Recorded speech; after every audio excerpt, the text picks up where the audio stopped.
Nasalpok ng SUV ang isang closed van sa Davao City. Sa lakas ng impact, naipit ang driver ng van. Ania sa frontline sa balita, si Bril Montalvo ng News 5 Mindanao. Sa video na ito, makikitang may kabilisan ang takbo ng pulang SUV na yan sa Coastal Road ng Davao City. Maya-maya tumama ito sa gutter ng sidewalk.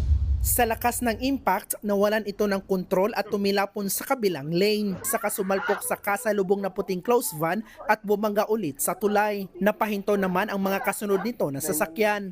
Sa lakas ng takbo siguro, na nasagip niya yung gutter sa area ng Coastal Road. And pag afternoon, ma'am, tumilapon, ma'am, no, na-lost control yung driver sa Manibela.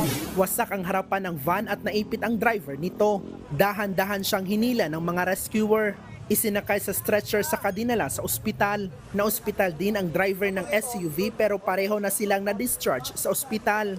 Nadaan naman sa areglo ang aksidente. Pero sasagutin ng driver ng SUV ang mga nasira sa Coastal Road. Nagbabalita mula sa frontline, Bril Montalvo, News 5, Mindanao. Mga kapatid, Cheryl Cosing po. Maging maalam at may pakialam sa mga napapanahong issue at headlines. Mag-follow at mag-subscribe na sa social media pages ng News 5.